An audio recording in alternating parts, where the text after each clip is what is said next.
So as you guys know, Capcut has been really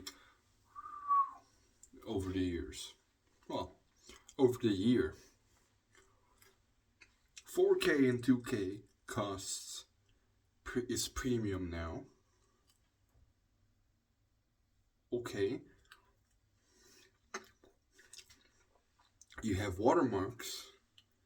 Well, you can export 7 times before you get watermarks. I don't know what else is there.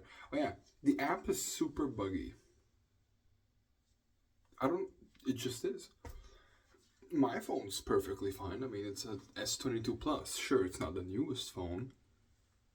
3.5 years old. But still. Why is it so buggy?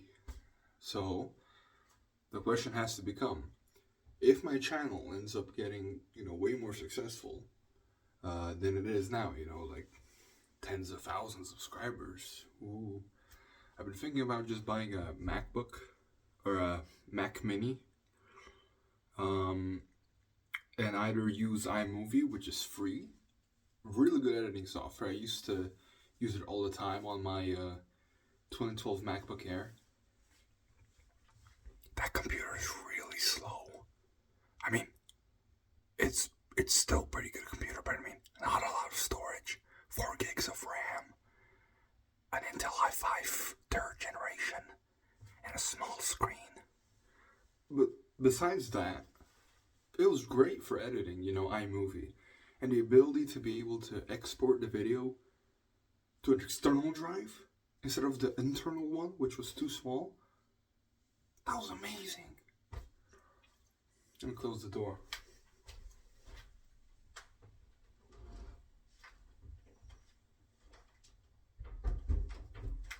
Not only that, it was just way better than Capcut, in my opinion anyway.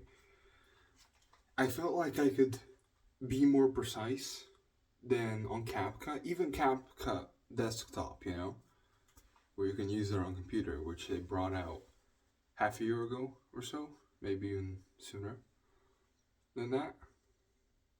Well, maybe even before that, but still, iMovie just felt more refined because technically it is, since it's been out for way longer. But yeah, that's what I'm trying to say. I might just buy a Mac just for editing, I know there's probably great editing software for Windows, like Adobe Premiere, which I used to have on my phone because, no watermark, unlimited, length. But when I exported the video, the quality somehow was absolute garbage. Even worse than just using Studio that comes with all Samsung phones.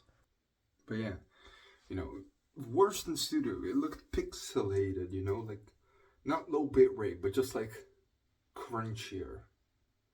Colors were still there. The video just felt lower resolution somehow compared to, just using my phone.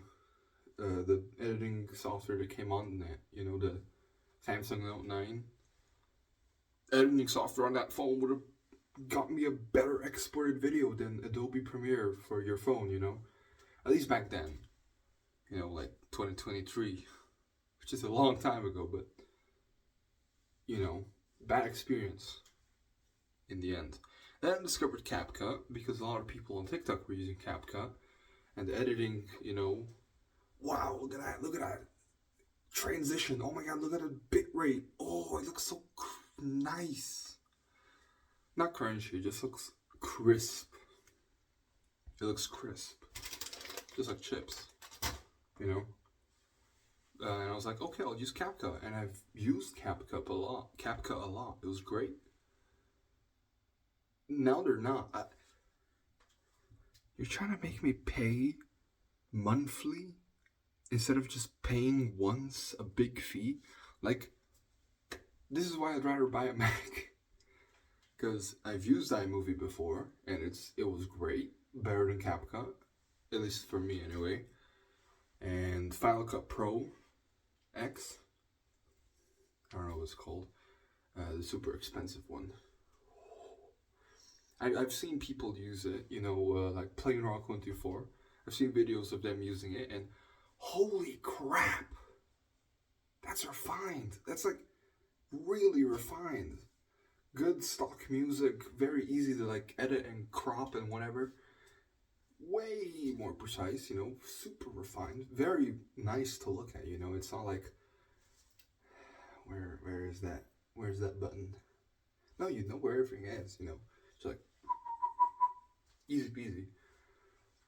$300 for a piece of software. That's a big pill to swallow, but like I said earlier, I'd rather pay a big fee than have to pay monthly a small fee, because I pay a big fee once, I have that software forever, you know?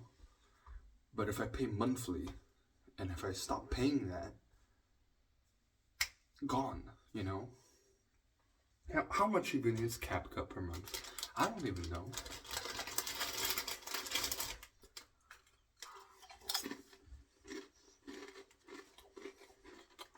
I don't know, and I don't care.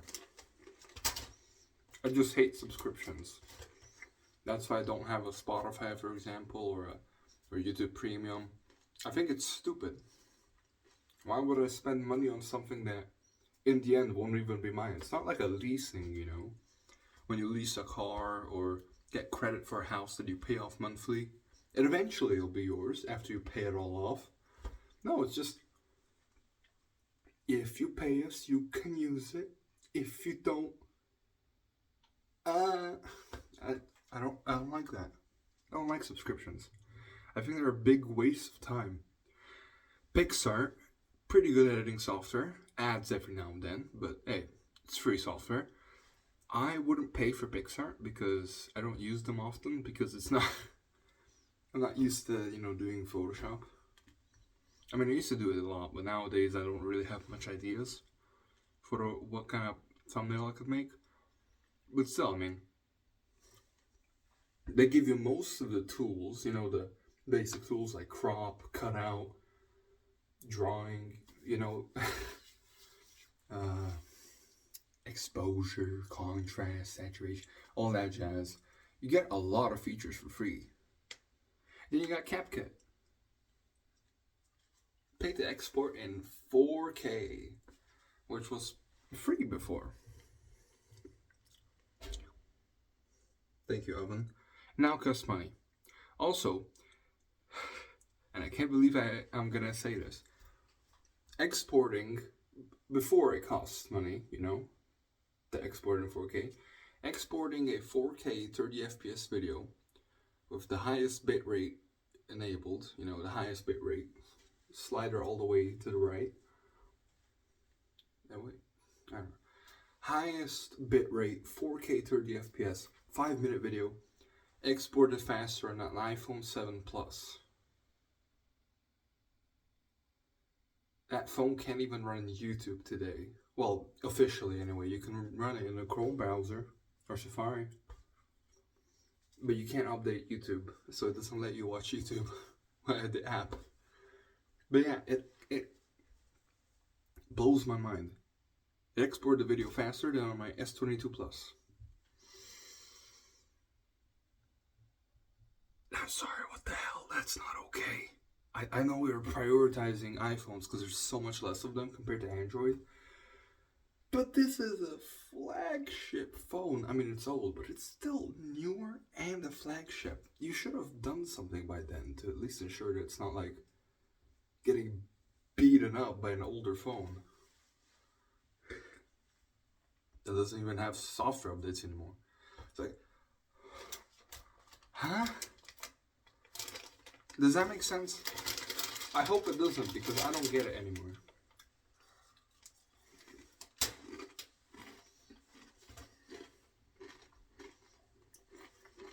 I know I've trailed off from the topic of, hey, I'm gonna get software and buy a Mac so I can use this software. I'll either buy a MacBook Air, which is still pretty good. The only problem is the fact that, you know, not a lot of ports compared to the Pro. However, the Mac Mini looks like a pretty damn good deal. All you need is a monitor and peripherals, and you get the M4 processor. M4 processor, right? For $600. Like 50% of the cost of that computer is going to be added on top with the editing software, which is $300. So like 600 plus 300, $900. $900. Doesn't it ship with 16 gigs by default? That's comparing it to Windows 11, which eats up your RAM, like 4 gigs idle. I feel like macOS can get away with less RAM. Not a lot less, like 16 compared to 32, but I feel like 16 gigs on macOS compared to like 24 gigs on Windows, I think that can work, potentially. The RAM is faster and the OS is way more efficient. Holy crap. Great job, guys. No, but seriously, what the hell? I don't like the fact you can't repair it, but still, I mean, I might. It's really low power and it's pretty damn fast. It's not for gaming. But damn, is it fast. Holy crap.